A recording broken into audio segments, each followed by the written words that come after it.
Malt technique हमारी एक method है जिसका आईआर स्पेक्ट्रोस्कोपी में काफी ज्यादा यूज किया जाता है। तो इनके बीच में इंटरेक्शन होगा और वहां से जो प्रोड्यूस होता है, पहले एक्साइटेड स्टेट देखते हैं कि कौन सी एक्साइटेड स्टेट यहाँ इन्वॉल्व रहेगी। Hello everyone, welcome back to Pharmacy India Plus. कैसे हैं आप सारे बच्चे? उम्मीद कर रही हूँ आप सब बहुत अच्छे होंगे। आप सभी की प्रिपरेशन अपने अपने घरों पे बहुत अच्छे से चल रही होगी। तो जितने भी बच्चे 7th सेमेस्टर के इस वक्त मुझे देख रहे हैं, आपके लिए ये आज की वीडियो और आज का ये पेपर बहुत ज्यादा इंपॉर्टेंट या मैं कहूँ गेम चेंजिंग होने वाला है, क्योंकि ऑलरेडी 7th सेमेस्टर का मैं पूरा सिलेबस खत्म करवा चुकी हूँ। पूरा सिलेबस आपका डन हो चुका है। Instrumental method of analysis portion, उसके साथ साथ मैं आपको क्वेश्चन बैंक्स भी दे चुकी हूँ। जो क्वेश्चन बैंक्स में लेकर आई हूँ उसमें ऐसे क्वेश्चंस में लाई हूँ जो आपके लिए बहुत ज्यादा इंपॉर्टेंट होने वाले हैं। ऐसे क्वेश्चन डायरेक्टली आपके एग्जाम में कई बार आने के चांसेस हैं और कई बार आ भी चुके हैं डायरेक्टली क्वेश्चंस। तो आज मैं लेकर आ रही हूँ हमारा डमी पेपर डिस्कशन और अब से मैं आपको कवर करवाने वाली हूं आपका ये डमी पेपर डिस्कशन। अब इस डमी पेपर डिस्कशन में मैम क्या होगा, पहले यहां पर करना क्या है हमें आप थोड़ा थोड़ा बता दीजिएगा। डमी पेपर डिस्कशन में पूरा का पूरा आपको एग्जाम लाइक फील आने के लिए हम लोग कंप्लीट पेपर एनालिसिस करने वाले हैं।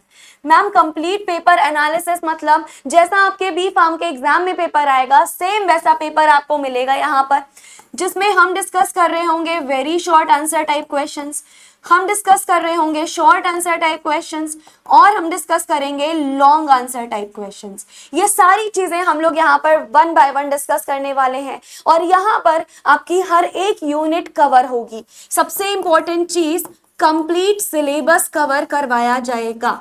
इस पूरे पेपर में आपका कंप्लीट सिलेबस कवर होने वाला है और अगर आपकी किस्मत अच्छी रही, यहां से डायरेक्टली तुम्हें एज इट इज सवाल मिल जाने वाले हैं तुम्हारे मेन पेपर में। यानी पेपर से पहले जो होते हैं ना प्रैक्टिस पेपर, ये तुम्हारा हो जाएगा प्रैक्टिस पेपर। तो अपने पेपर के जस्ट पहले प्रैक्टिस पेपर करके चले जाना। ट्रस्ट मी, यहाँ से डायरेक्टली तुमको सवाल देखने को मिलेंगे और जो डायरेक्टली तुमको यहाँ से सवाल देखने को मिलेंगे बहुत ज्यादा बेनिफिशियल होने वाला है। उनका आंसर्स भी मैं यहाँ पर दूंगी, सिर्फ क्वेश्चन नहीं बताने वाली, मैं यहाँ पर आपके लिए लेकर आई हूँ क्वेश्चंस के साथ साथ उनका आंसर और साथ में तुमको मिलने वाले हैं इसकी कंप्लीट पीडीएफ, वो भी बिल्कुल फ्री ऑफ कॉस्ट।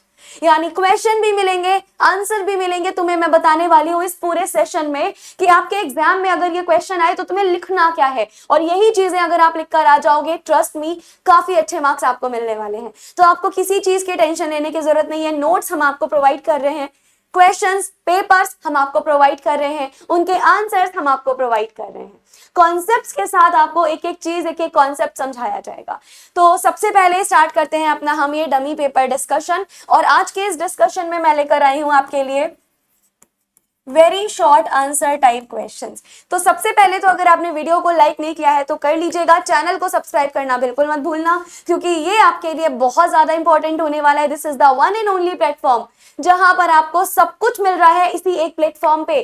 क्वेश्चन भी, आंसर भी, पेपर भी, नोट्स भी, एवरीथिंग कॉन्सेप्ट्स के साथ आपको प्रोवाइड की जा रही है चीजें। अगर आपके जूनियर्स या सीनियर्स हैं तो आप उनको शेयर कर सकते हो ये वीडियो और अपने क्लास ग्रुप में भी जरूर से इस वीडियो को शेयर करिएगा।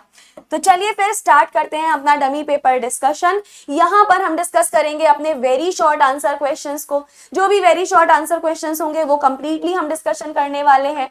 और अगर आप पहली बार हमारे चैनल पर आए हो तो हमारा pharmacy India mobile app download करना बिल्कुल मत भूलिएगा। आप यहाँ स्कैन करके भी डाउनलोड कर सकते हो। इसके अलावा आप हमारी प्ले स्टोर से भी इस ऐप को डाउनलोड कर सकते हो बहुत ईजिली। और इसके अलावा आपको व्हाट्सएप या टेलीग्राम जरूर से ज्वाइन कर लेना है, क्योंकि ये जितनी भी पीडीएफ्स होंगी, जो भी डॉक्यूमेंट्स होंगे, वो सब आपको व्हाट्सएप एंड टेलीग्राम पर शेयर किए जाएंगे। तो must join the WhatsApp and Telegram. कैसे ज्वाइन करना है, इसी वीडियो के नीचे डिस्क्रिप्शन बॉक्स में देखिएगा लिंक दिया होगा, उस लिंक पे टैप करेंगे तो आप इमीडिएटली व्हाट्सएप एंड टेलीग्राम से ज्वाइन हो जाएंगे। यहाँ पर आपको मिलने वाले हैं सभी क्लासेस के फ्री हैंड रिटन नोट्स। तो व्हाट्सएप एंड टेलीग्राम जिस बच्चे ने भी ज्वाइन नहीं किया हो ज्वाइन कर लीजिएगा। This is going to be very important for you. तो चलिए स्टार्ट करते हैं अपनी क्लास को। पहले क्वेश्चन के साथ में सवाल दिया गया है हमें, what is mull technique. Mull technique क्या होती है मैम? मल्ट टेक्निक एक सॉलिड सैंपलिंग टेक्निक है जो आईआर सैंपलिंग टेक्निक में काफी ज्यादा यूज की जाती है। अब आईआर क्या होता है बहुत डिटेल में मैं आपको बता चुकी हूँ। उस आईआर में ही यूज की जाने वाली एक टेक्निक को बेटा बोला जाता है मल्ट टेक्निक। अब मैम इस मल्ट टेक्निक में होना क्या है, सुनिएगा ध्यान से बेटा। मल्ट टेक्निक हमारी एक मेथड है जिसका आईआर स्पेक्ट्रोस्कोपी में काफी ज्यादा यूज किया जाता है। इनफैक्ट आईआर के लिए सबसे इंपॉर्टेंट मेथड है मल टेक्निक, किसी भी सॉलिड सैंपल के लिए सबसे ज्यादा यूज किया जाता है। यानी जो मल टेक्निक है ना, इसको आप एक वर्ड में बोल सकते हो, this is a solid sampling technique. Just do not forget, याद रखिएगा हमेशा, ये हमारे पास एक सॉलिड सैम्पलिंग टेक्निक होती है। तुम लोगों को ये चीज बहुत अच्छे से मैंने बताई हुई है कि सैम्पलिंग टेक्निक जो होती हैं अलग अलग चीजों के लिए होती है, लाइक सॉलिड के लिए अलग, लिक्विड के लिए अलग, गैसेस के लिए अलग। सॉलिड के लिए सबसे ज्यादा पूछी जाती है और मल टेक्निक भी हमारी सॉलिड सैम्पलिंग टेक्निक में ही आती है। इसमें क्या होगा मैम, सॉलिड को सबसे पहले तो एक पाउडर में ग्राइंड कर लिया जाता है ना, जैसे कि हम लोग अपने किचन में मसालों को ग्राइंड करते हैं, सिमिलरली सॉलिड को सबसे पहले फाइन पाउडर बना लिया जाता है और फिर उसके बाद मिनरल ऑयल की एक ड्रॉप के साथ में मिक्स किया जाएगा। एक छोटा सा हमने ब्यूरेट लिया या कोई भी फ्लास्क लेंगे जिसमें क्या करेंगे, मिनरल ऑयल की एक ड्रॉप के साथ में अपने सैंपल को मिक्स कर लेंगे। और ये जो मिनरल ऑयल होता है ये न्यूज़ोल ब्रांड का होता है, बहुत इंपॉर्टेंट है, यहां से सवाल बनने के पूरे चांसेस हैं। मिनरल ऑयल आपका न्यूज़ोल ब्रांड का होगा। जैसे ही न्यूज़ोल के साथ में आपने अपने सॉलिड सैंपलिंग का थिक पेस्ट बनाया, इस थिक पेस्ट का फिर प्रॉपर्ली एनालिसिस किया जाएगा।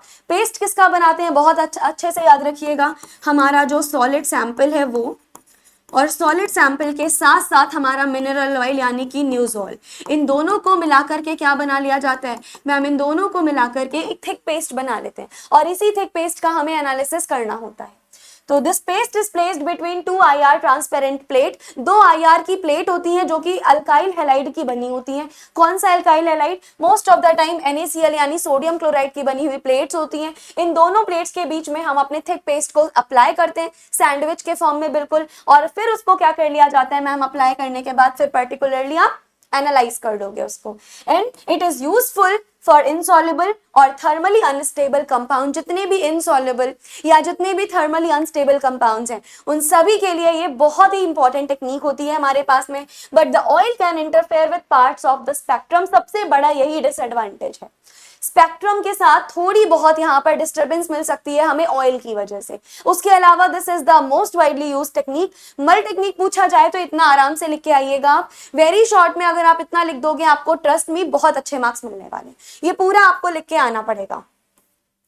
नेक्स्ट क्वेश्चन हमारे पास में है, give the principle of UV spectroscopy. Okay, UV spectroscopy क्या होती है बहुत डिटेल में बता चुकी हूँ। मान लीजिएगा हमारे पास में क्या दिया हुआ है मैम, आपके पास में एक सैंपल दिया है, जैसे ही सैंपल पर पड़ेगा यूवी रेडिएशन वैसे ही क्या होने लगेगा मैम, इसमें इलेक्ट्रॉनिक ट्रांजिशन होने लगेगा।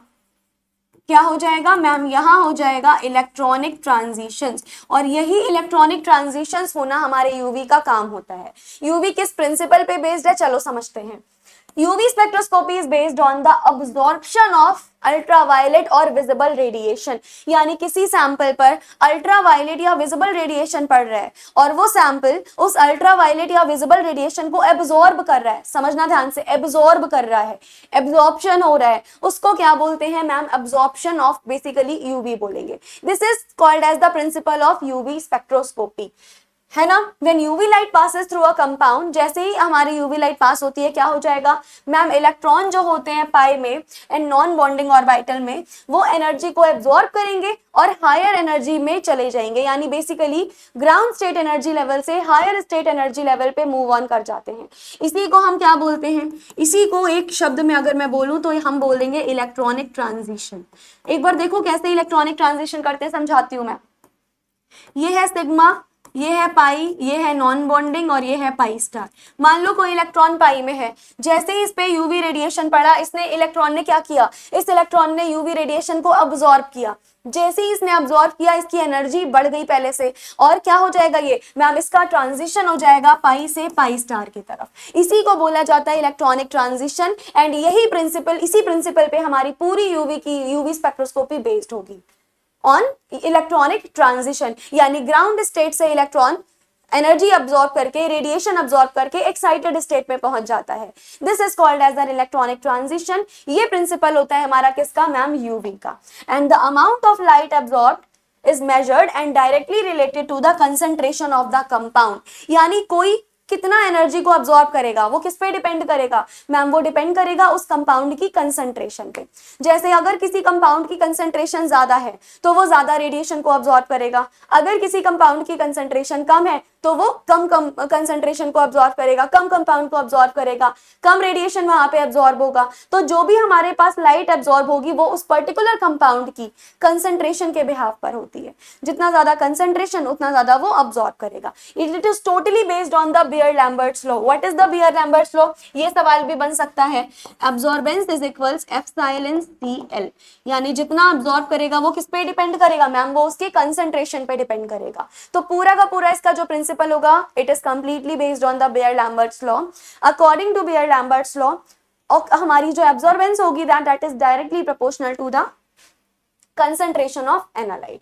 तो ये हो गया हमारा यूवी का कंप्लीट प्रिंसिपल। आई थिंक ये आपको समझ में आ गया होगा। नेक्स्ट क्वेश्चन पे मूव ऑन करेंगे। What are the various methods of preparation of TLC plates. हम किस किस तरीके से अपनी टीएलसी प्लेट्स को बना सकते हैं। जब मैंने आपको टीएलसी पढ़ाई थी तो बहुत डिटेल में पढ़ाया था किस तरीके से टीएलसी प्लेट्स को हम कवर अप करेंगे। वेरी शॉर्ट में आता है, अगर आप इतना लिख दोगे थोड़ा सा और, तो ट्रस्ट मी फुल मार्क्स मिलेंगे, एक नंबर भी तुम्हारा यहाँ पे कटने नहीं वाला। समझते हैं different different methods of preparation के बारे में कि कौन कौन से पर्टिकुलरली हमारे पास मेथड्स ऑफ प्रिपरेशन थे।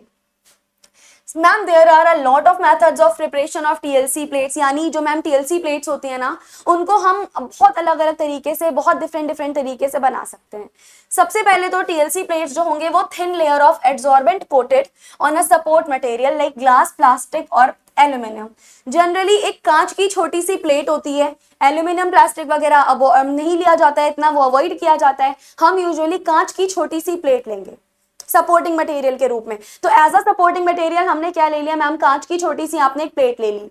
अब उस कांच की छोटी सी प्लेट पे हम कोटिंग करेंगे। किसकी कोटिंग करोगे आप, ये देखो, ये हमने कांच की छोटी सी प्लेट ली है बेटा, इसको बोला जाता है टीएलसी प्लेट। अब टीएलसी प्लेट पे कोटिंग की जाती है, और ये जो हम कोटिंग कर रहे हैं किसकी कर रहे हैं मैम, ये जो आप पर्टिकुलरली कोटिंग कर रहे हो ना, ये आप कोटिंग सिलिका की कर सकते हो, बहुत अच्छे से सिलिका की कोटिंग कर सकते हैं। या तो बेटा हम यहाँ पर एल्यूमिना की कोटिंग कर सकते हैं, या तो हम सिलिका की कोटिंग कर सकते हैं, या किसकी कर सकते हैं मैम, एल्यूमिना की, है ना। तो ये हमारी टीएलसी प्लेट हो जाती है।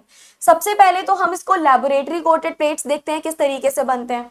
प्रिपरेशन ऑफ स्लरी, सबसे पहले स्लरी प्रिपेयर किया जाता है। स्लरी यानी जिसकी तुम कोटिंग करने वाले हो उसको हम बोल देंगे स्लरी। सबसे पहले हमारी स्लरी का प्रिपरेशन होगा। देखो कैसे होता है। एडसॉर्बेंट जैसे कि सिलिका जेल हो गया या एल्यूमिना हो गया, जो मैंने अभी यहाँ पर ऊपर लिखा हुआ है, इस mixed with a binder like calcium sulfate and water to form a uniform slurry। यानी कि सिलिका क्या करता है मैम, सिलिका जो है आपका ये कैल्शियम सल्फेट और पानी के साथ में कंबाइन होकर एक मिक्सचर बनाता है, और उसी मिक्सचर की हम क्या करते हैं, प्लेट के ऊपर कोटिंग करते हैं। उसके बाद में वही स्लरी बन गई। फिर क्या करेंगे, स्लरी बनने के बाद में मैम आप कोटिंग करोगे। Slurry is spread evenly in the clean glass plate. जो ग्लास प्लेट है it must be very clean, कोई इंप्योरिटी नहीं होनी चाहिए, कोई डस्ट पार्टिकल नहीं होना चाहिए। कोटिंग करने से पहले जो हमारी टीएलसी प्लेट होती है ना, उस टीएलसी प्लेट को प्रॉपरली वॉश किया जाता है। वॉश करने के बाद ड्राई किया जाता है उसको, उसके बाद कोटिंग स्टार्ट करनी है हमें, और इवनली कोटिंग करनी है। ऐसा नहीं कि कहीं पे बिल्कुल मोटी कोटिंग कर रहे हो, कहीं पे थिन कर रहे हो, ऐसा नहीं। इवन कोटिंग हमें करनी होती है ताकि रिजल्ट बहुत अच्छा मिल सके। क्या कर देंगे, कोटिंग कर देंगे। एंड बेसिकली स्प्रेडर का भी आप यूज कर सकते हो स्प्रेड करने के लिए, नहीं तो नॉर्मली हाथ से किया जा सकता है। पूरी मैनुअल टेक्निक होती है ये। उसके बाद में हम क्या करेंगे मैम, जैसे ही आपने कोटिंग कर दी, अब आप प्लेट को ड्राई होने दो। हमारी छोटी सी टीएलसी प्लेट थी, हमने उसमें कोटिंग कर दी, अब हम उस कोटिंग को ड्राई होने देंगे। जब तक वो ड्राई हो रहा है तब तक हम वेट करेंगे। तो उसके बाद में क्या होगा, plates are air dried, plates को एयर ड्राई किया जाता है। उसके बाद इसको एक ओवन में हीट किया जाता है लगभग 30 मिनट्स तक, एक पर्टिकुलर 100 से 110 डिग्री सेल्सियस टेम्परेचर पे। जब पर्टिकुलरली ये ओवन से ड्राई होकर निकल जाता है तब हम आगे का प्रोसेस करेंगे। तो पहले हम इसको ड्राई होने के लिए इस पर्टिकुलर टेम्परेचर पे छोड़ देंगे। उसके बाद में जब हमारे पास ये ड्राई होके निकल आया, फिर हम आराम से इसको यूज करेंगे। Like these plates are economical but require time. एक और इंपॉर्टेंट चीज है, टाइम लगता है, और यूनिफॉर्म कोटिंग के लिए स्किल लगती है। कोटिंग यूनिफॉर्म नहीं होगी तो प्रॉपर रिजल्ट भी नहीं आएगा। इसको ड्राई होने में, कोट करने में, कोटिंग सूखने में काफी ज्यादा टाइम लगता है। तो थोड़ा सा ये टाइम टेकिंग प्रोसेस है, पेशेंस यहाँ पर हमें थोड़ा सा रखना पड़ता है। इसके अलावा हम प्री कोटेड कमर्शियल प्लेट्स का भी यूज कर सकते हैं। ये वो प्लेट्स होती हैं जिनमें हमें ऑन द स्पॉट कोटिंग करने की जरूरत नहीं पड़ती। These plates are already coated, pre coated हम इसीलिए इनको बोल सकते हैं। रेडी टू यूज प्लेट्स होती हैं जो कि हमें एड्सॉर्बेंट रेडीली हमें मिल जाता है, ग्लास पे, एल्यूमिनियम पे एड्सॉर्ब हुआ, या they are uniform in thickness. एक और इंपॉर्टेंट चीज है, जो प्री कोटेड प्लेट है ये थिकनेस भी इनकी यूनिफॉर्म है। ऐसा नहीं होता कि इनसे हमें कोई रिजल्ट अच्छा ना मिले, ऐसा कुछ नहीं, पूरे प्रॉपर वे में हमें मिलती हैं ये प्लेट सारी की सारी। इसमें यूनिफॉर्म इनकी कोटिंग होती है, थिकनेस भी यूनिफॉर्म होगी, रिप्रोड्यूसिबल है यानी दोबारा आप यूज कर सकते हो एक प्लेट को। ऐसा नहीं है कि एक प्लेट आपने यूज कर ली तो दोबारा आप उसको यूज नहीं कर सकते, नो, दे आर रिप्रोड्यूसिबल। उसके अलावा हमें बहुत सारा हमारा टाइम बचा रही है ये, हमें प्लेट बनाने की जरूरत नहीं पड़ रही, हमें ड्राई नहीं करना पड़ रहा, हमें प्लेट को कोटिंग करने से पहले वॉश एंड ड्राई नहीं करना पड़ रहा, बहुत सारा टाइम बच रहा है हमारा।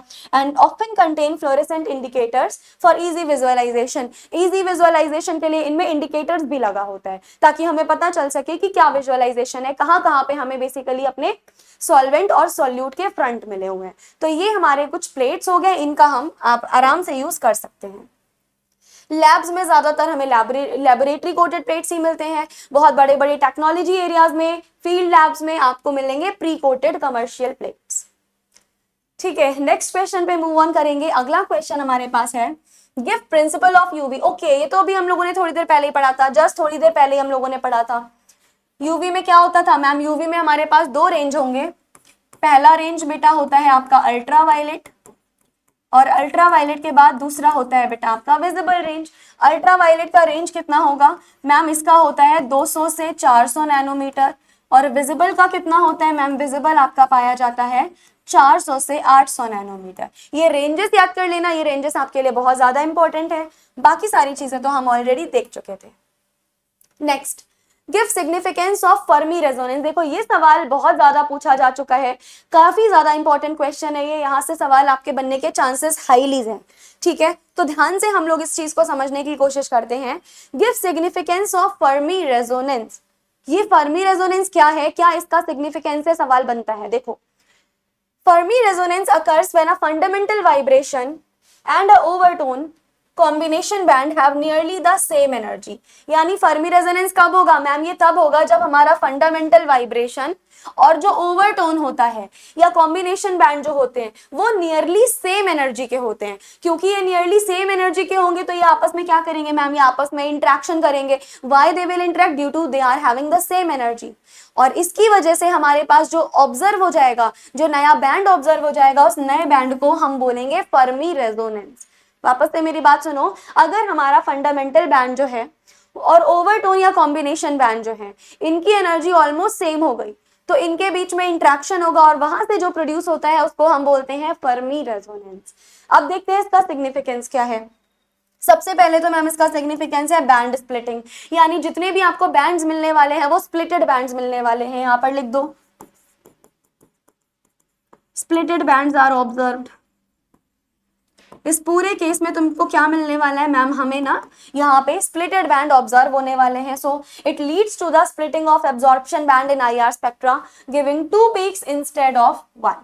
राइट, तो मतलब यहाँ क्या हो जाता है मैम? यहाँ हमारा बैंड स्प्लिटिंग हो जाएगा। उसके अलावा बैंड की इंटेंसिटी जो होती है बेटा वो भी चेंज हो जाती है, क्योंकि यहाँ पर नए नए इंट्रैक्शंस बढ़ रहे हैं। नए इंट्रैक्शन बढ़ने की वजह से यहाँ पे इंटेंसिटी भी चेंज होगी, तो जो भी हमारी बैंड इंटेंसिटी होगी वो ऑल्टर हो जाती है, या हम बोल सकते हैं कि वो क्या हो जाएगी? चेंज। जिसमें से एक हम बोल सकते हैं स्ट्रॉन्ग हो जाता है, दूसरा क्या हो जाता है मैम? कंपैरेटिवली वीकर हो जाएगा। तो यू कैन से कि हमारे बैंड जो होंगे वो ब्रॉडर हो जाएंगे, उनकी इंटेंसिटी ऑल्टर हो जाएगी काफी ज्यादा। स्पेक्ट्रल इंटरप्रिटेशन में भी काफी ज्यादा चीजें देखने को मिलती हैं। For example, it helps in identifying overtones and combination band. आपको पता चल जाता है कि कहाँ पे आपको कॉम्बिनेशन बैंड मिल रहा है, कहाँ पे आपको ओवरटोन्स रिसीव हो रहे हैं, जिसकी वजह से हमारा जो स्पेक्ट्रल एनालिसिस है वो और ज्यादा एक्यूरेट हो जाती है। यानी हम केवल एक कॉम्बिनेशन बैंड पे नहीं रहते या केवल एक रेजोनेंस पे नहीं रहते, फर्मी रेजोनेंस पे हमें हर टाइप के बैंड्स पता चल जाते हैं कि ये पर्टिकुलर बैंड हमें मिल रहे हैं किसी भी स्पेक्ट्रम में। उसके अलावा स्ट्रक्चरल इंफॉर्मेशन बहुत ज्यादा इंपॉर्टेंट है। Provides information about the coupling between vibrational modes and molecular symmetry. तो ये काफी ज्यादा इंपॉर्टेंट है, ये सब कुछ आपने पढ़ रखा होगा आईआर में। This is very very very much important. ठीक है, नेक्स्ट हम देखते हैं basically discuss factors affecting vibrational frequency in IR spectroscopy. यानी आईआर स्पेक्ट्रोस्कोपी में वाइब्रेशनल फ्रीक्वेंसी को अफेक्ट करने वाले कौन कौन से फैक्टर्स होते हैं, या कौन कौन से ऐसे फैक्टर्स हैं जिनसे हमारी जो वाइब्रेशनल फ्रीक्वेंसी है बेटा वो काफी ज्यादा अफेक्ट हो रही है। व्हाट आर दोस फैक्टर्स, आओ समझते हैं। The vibrational frequency of a bond depends mainly on the bond strength. यानी कोई सा भी बॉन्ड, क्या उसका स्ट्रेंथ है, क्या उसकी बॉन्ड स्ट्रेंथ है, इस पे डिपेंड करता है कि जो हमारा बॉन्ड है उसकी वाइब्रेशनल फ्रीक्वेंसी क्या होगी। It totally depends on bond strength. यानी हम लिख सकते हैं that vibrational frequency is directly proportional to bond strength, है ना। ये सबसे ज्यादा इंपॉर्टेंट पोर्शन आपका है, तो हम बोल सकते हैं यहाँ पर। और उसके बाद में मास ऑफ द एटम, यानी जो एटम है उसका मास क्या होगा। और the following factors influence it, बहुत सारे फैक्टर्स होते हैं जो इसको इन्फ्लुएंस करते हैं, जैसे बॉन्ड स्ट्रेंथ। देखो जितने ज्यादा स्ट्रॉन्ग बॉन्ड होंगे वो उतनी हायर फ्रीक्वेंसी पे जाकर के वाइब्रेट करेंगे। कोई बॉन्ड बहुत ज्यादा वीक है, उसको वाइब्रेट करने के लिए बहुत हाई फ्रीक्वेंसी की जरूरत नहीं पड़ेगी, वो कम फ्रीक्वेंसी पे भी वाइब्रेट कर लेगा। सिमिलरली अगर हमारे पास कोई ऐसा बॉन्ड आ रहा है जो बहुत ज्यादा स्ट्रॉन्ग बॉन्ड बना रहा है, तो उसको वाइब्रेट करने के लिए बहुत ही एक हायर फ्रीक्वेंसी की जरूरत पड़ेगी। तो वहां पे हमें क्या जरूरत पड़ेगी मैम, हायर फ्रीक्वेंसी की। जैसे समझते हैं कार्बन ट्रिपल बॉन्ड कार्बन, बहुत ज्यादा स्ट्रॉन्ग बॉन्ड है। कैसा है ये मैम, ये बहुत ही ज्यादा आपका स्ट्रॉन्ग बॉन्ड है। जब ये इतना ज्यादा स्ट्रॉन्ग बॉन्ड है तो फ्रीक्वेंसी कैसी रिक्वायरमेंट होगी मैम, ज्यादा फ्रीक्वेंसी की रिक्वायरमेंट होगी। यहाँ पे कार्बन सिंगल बॉन्ड कार्बन, ये कैसा है मैम, ये कंपैरेटिवली बहुत ही ज्यादा वीकर बॉन्ड है। अगर ये बॉन्ड बहुत ज्यादा वीक है तो फ्रीक्वेंसी क्या जरूरत पड़ेगी मैम, फ्रीक्वेंसी हमें बहुत कम की रिक्वायरमेंट होगी, काफी कम फ्रीक्वेंसी की जरूरत पड़ेगी। Similarly reduce mass of atom, इस पे भी काफी ज्यादा डिपेंड करती है कि जो एटम है उनका रिड्यूस मास क्या है। अच्छा सुनो, जो रिड्यूस्ड मास होता है उसको रिप्रेजेंट किससे किया जाता है मैम, रिड्यूस मास को म्यू से रिप्रेजेंट किया जाता है। इसका फॉर्मूला क्या होगा ma'am, mu is equals m1m2 upon m1 plus m2। इसका एक बार जरूर से स्क्रीनशॉट ले लेना, this is very very very much important. Reduce mass को m से रिप्रेजेंट करते हैं, जो बराबर होता है m1 m2 upon m1 plus m2 के। यहाँ पे m का मतलब क्या है ma'am, m stands for the mass. तो lighter atom vibrate at higher frequency, बहुत ध्यान से समझना। जो लाइटर एटम होंगे यानी जिनका मास कम होगा वो हायर फ्रीक्वेंसी पे वाइब्रेट करेंगे, जिनका मास ज्यादा होता है वो लोअर फ्रीक्वेंसी पे वाइब्रेट कर लेते हैं। लेकिन जिनका मास कम होगा, जो लाइटर वेट के होंगे या तो जिनका मास बहुत ज्यादा कम होगा, वो क्या होंगे मैम, बेसिकली वो हायर फ्रीक्वेंसी पे वाइब्रेट करेंगे। इसका भी एग्जाम्पल है जैसे कार्बन और हाइड्रोजन, कार्बन और ड्यूटेरियम। हाइड्रोजन लाइटर एलिमेंट है, मास इसका काफी ज्यादा कम है। ड्यूटेरियम हेवियर एलिमेंट है, मास काफी ज्यादा है। मास ज्यादा है तो ये क्या करेगा, लोअर फ्रीक्वेंसी पे ही वाइब्रेट कर लेगा। इसमें मास कम है तो क्या होगा मैम, ये हायर फ्रीक्वेंसी पे वाइब्रेट करेगा। तो इस तरीके से दोनों फैक्टर इसको इन्फ्लुएंस करेंगे। पहला आपका हो गया बॉन्ड स्ट्रेंथ, दूसरा हो गया मास, दोनों इसको इन्फ्लुएंस करेंगे। दोनों का रिलेशन क्या होगा यहाँ पर लिखा है, इंपॉर्टेंट है, सवाल बनेंगे। और अगर बनते हैं सवाल तो एग्जाम्पल दोनों के जरूर से मेंशन करके आइएगा, ठीक है, दिस इज वेरी इंपॉर्टेंट। उसके अलावा हमारे पास दूसरा फैक्टर हो गया इलेक्ट्रोनिगेटिविटी ऑफ एटम। एटम्स की इलेक्ट्रोनिगेटिविटी पर भी डिपेंड करता है। जैसे मोर इलेक्ट्रोनिगेटिव एटम्स पुल इलेक्ट्रॉन स्ट्रांगली, बिल्कुल सीधी सही सी बात है। जितना ज्यादा एटम इलेक्ट्रोनिगेटिव होगा उतना क्या करेगा, जितना कोई एटम इलेक्ट्रोनिगेटिव है उतना वो इलेक्ट्रॉन डेंसिटी अपनी तरफ पुल करेगा, अपनी तरफ इलेक्ट्रॉन डेंसिटी को वो खींचने की कोशिश करेगा। और सुनना, जितनी इलेक्ट्रॉन डेंसिटी अपनी तरफ खींचेगा उतनी पोलैरिटी बढ़ेगी और उतनी ही वाइब्रेशनल फ्रीक्वेंसी भी हमारी बढ़ेगी। जैसे कार्बन फ्लोरीन, कार्बन क्लोरीन। अब फ्लोरीन क्या है मैम, फ्लोरीन जो है वो मोर इलेक्ट्रोनिगेटिव है, यानी ये वाला कंपाउंड कैसा है मैम, ये मोर पोलर कंपाउंड है। इलेक्ट्रोनिगेटिविटी भी ज्यादा है, याद रखना, इलेक्ट्रोनिगेटिविटी ज्यादा होगी तो आपकी पोलैरिटी भी ज्यादा होगी, और अगर पोलैरिटी भी ज्यादा है, इलेक्ट्रोनिगेटिविटी भी ज्यादा है, तो ट्रस्ट मी फ्रीक्वेंसी भी ज्यादा होगी। यानी electronegativity is directly proportional to polarity, directly proportional to frequency. ये रहा इसका एग्जाम्पल। उसके अलावा रेजोनेंस एंड कॉन्जुगेशन भी तुम देख सकते हो। जितना ज्यादा इलेक्ट्रॉन्स का डीलोकेलाइजेशन होता है, याद रखना, उतना ज्यादा बॉन्ड वीक होगा, उतनी फ्रीक्वेंसी हमारे पास क्या हो जाएगी मैम, कम होती चली जाएगी। ये रहा आपका एग्जाम्पल। हमने कार्बोनिल देखा कॉन्जुगेटेड कीटोन में, तो कॉन्जुगेशन पाया जा रहा है तो उसकी फ्रीक्वेंसी कितनी है मैम, काफी ज्यादा कम है, 1680, क्योंकि कॉन्जुगेशन में है। यहाँ कोई कॉन्जुगेशन नहीं है, सिंपल कीटोन है। सिंपल कीटोन यानी ये कोई कॉन्जुगेशन नहीं है। क्या है फ्रीक्वेंसी मैम? फ्रीक्वेंसी काफी ज्यादा है, that is near about 1720 centimetre inverse. यानी अगर कॉन्जुगेशन या रेजोनेंस पाया जाएगा तो फ्रीक्वेंसी कम, नहीं पाया जाएगा तो फ्रीक्वेंसी ज्यादा। ये हमारे पास कुछ फैक्टर्स हो गए और ये इंपॉर्टेंट है। ये तो आप वेरी शॉर्ट, क्या ये तो आप शॉर्ट में भी अगर आ गया तो भी पूरा लिख के आना, एक नंबर भी नहीं कटेगा। ये तो मैंने शॉर्ट के हिसाब से करवा दिया। वेरी शॉर्ट में अगर आता है सेम तो इतना एक्सप्लेन करने की जरूरत नहीं है, आप केवल फैक्टर लिखकर भी आ सकते हो। Next, difference between fluorescent and phosphorescent, again a very very very important question. देखो अगर तो ये वेरी शॉर्ट में आया तो तुम इसके दो डिफरेंस लिख के आओगे तो भी फुल मार्क्स मिलेंगे, लेकिन अगर ये शॉर्ट में आया तो इतना इनफ रहेगा आपके लिए। चलो फ्लोरेसेंट क्या होता है, फॉस्फोरेसेंट क्या होता है, डिटेल में समझते हैं। पहले एक्साइटेड स्टेट देखते हैं कि कौन सी एक्साइटेड स्टेट यहाँ इन्वॉल्व रहेगी। अगर फ्लोरेसेंट के बारे में हम बात करेंगे मैम, तो फ्लोरेसेंट तब होता है जब इलेक्ट्रॉन का ट्रांजिशन सिंगलेट से सिंगलेट में होता है। बस हाँ ये बात है कि वो सिंगलेट एक्साइटेड से सिंगलेट ग्राउंड स्टेट में होता है। फ्लोरेसेंस तब ऑब्जर्व होगा जब electronic transition singlet excited state से सिंगलेट ग्राउंड स्टेट में होगा, और फॉस्फोरेसेंस तब हमारे पास होगा जब इलेक्ट्रॉनिक ट्रांजिशन ट्रिपलेट से सिंगलेट में होने लगेगा। सिमिलरली अगर आप स्पिन के नेचर देखोगे तो फ्लोरेसेंट अलाउड ट्रांजिशन, जबकि फॉस्फोरेसेंट में फॉरबिडन ट्रांजिशन पाए जाते हैं। ये इंपॉर्टेंट है, फ्लोरेसेंट में अलाउड होते हैं, फॉस्फोरेसेंट में फॉरबिडन। सिमिलरली अगर आप इमिशन का टाइमिंग देखोगे तो बहुत कम देर रहता है ये फ्लोरेसेंट आपका, लगभग 10⁻⁹ से -6 सेकेंड।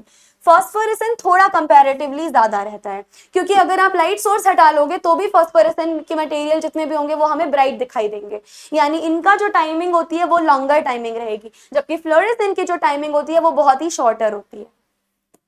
परसिस्टेंस ऑफ ग्लो देखेंगे तो जैसे ही मैंने बताया, जैसे ही हम लाइट सोर्स हटा देंगे ये तुरंत स्टॉप हो जाएगा, लेकिन ये परसिस्टेंट रहता है। आप लाइट सोर्स बंद कर दो फिर भी थोड़ी देर तक आपको ये इसके मटेरियल, जितने भी मटेरियल फॉस्फोरेसेंट के बने होंगे, चमकदार दिखाई देंगे। जैसे कि बचपन में शायद आपने घड़ी पहनी होगी, घड़ी में लाइट जलती थी, उस लाइट को बंद करने के बाद भी थोड़ी देर तक आपकी घड़ी से रोशनी आती रहती थी, क्योंकि आपकी घड़ी में फॉस्फोरेसेंट मटेरियल यूज किया था, जिसमें लाइट सोर्स बंद करने पे भी थोड़ी देर के लिए वो चमकदार दिखाई देता है, जबकि फ्लोरेसेंट में ऐसा कुछ नहीं होता। सिमिलरली एनर्जी ऑफ इमिशन काफी हाई होती है, इसमें कंपैरेटिवली लोअर होती है। एंड जो एग्जाम्पल है इसका, जैसे हमारा फ्लोरेसीन हो गया, क्विनीन हो गया, एग्जाम्पल इंपॉर्टेंट है। यहाँ पे आपका जिंक सल्फाइड हो गया, जो कि डार्क मटेरियल या जितने भी डार्क मटेरियल होते हैं उनमें ग्लो करने वाले सारे के सारे फॉस्फोरेसेंट मटेरियल होंगे। एग्जाम्पल्स इंपॉर्टेंट है, सवाल बन सकता है यहाँ से, तो this question is also very much important. Next, mention advantage of thin layer chromatography यानी टीएलसी। जो टीएलसी है उसके क्या क्या एडवांटेजेस हैं ये हमें बताना है। तो a lot of advantages are there, जैसे मैम ये बहुत ही ज्यादा सिंपल होता है, फास्ट होता है, केवल और केवल हमें प्लेट ही तो प्रिपेयर करनी है, प्लेट में स्लरी को कोट कर देना है, एनालाइज कर लेना है, सिंपल है। उसके अलावा लो कॉस्ट, बिल्कुल भी कॉस्टली नहीं होती, महंगे कोई इंस्ट्रूमेंटेशन यहाँ यूज ही नहीं कर रहे हैं हम तो केवल और केवल एक छोटी सी प्लेट का यूज कर रहे हैं। प्लेट के अलावा हम बाकी स्लरी का यूज कर रहे हैं, अवन का यूज कर रहे हैं ड्राई करने के लिए, दैट इज इट। तो बहुत ही लेस इक्विपमेंट चाहिए होते हैं, चीपर होता है, अगर एचपीएलसी से या जीसी से कंपेयर करो बहुत ज्यादा चीपर होता है, बिल्कुल भी इसमें हाईली एडवांस वर्जन्स की जरूरत नहीं पड़ती। हाई सेंसिटिविटी, यस बहुत इंपॉर्टेंट है, सेंसिटिविटी भी काफी अच्छी होती है। हाँ भले ही हम बोल सकते हैं कि ये मैनुअल है, लेकिन कितना भी छोटा मॉलिक्यूल हो, स्मॉल मॉलिक्यूल का भी डिटर्मिनेशन काफी आसानी से कर सकती है, ऐसा नहीं है कि लार्ज का ही हो सकता है।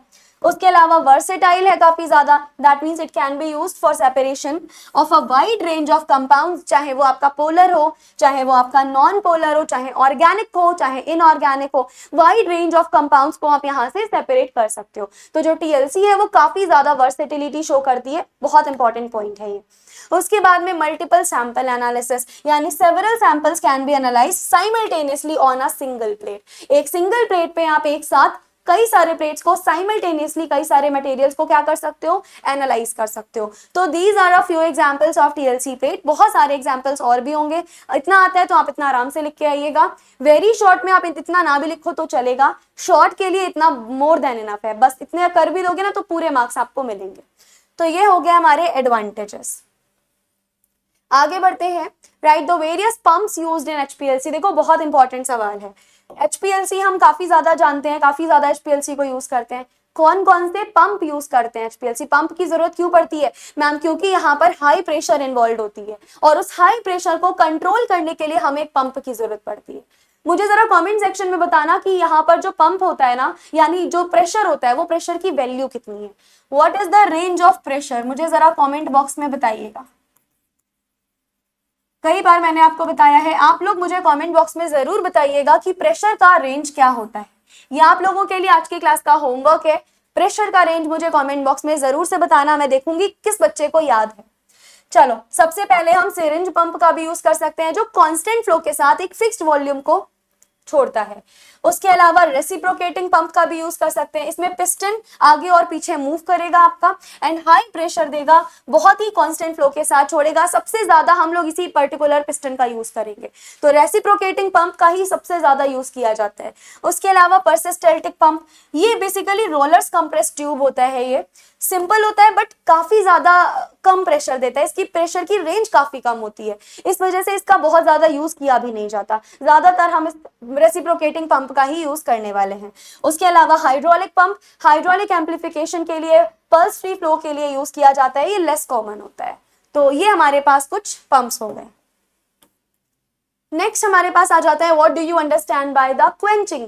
क्वेंचिंग एक प्रोसेस है, मैं कई बार बता चुकी हूँ, एक बार फिर से डेफिनेशन सुन लीजिएगा।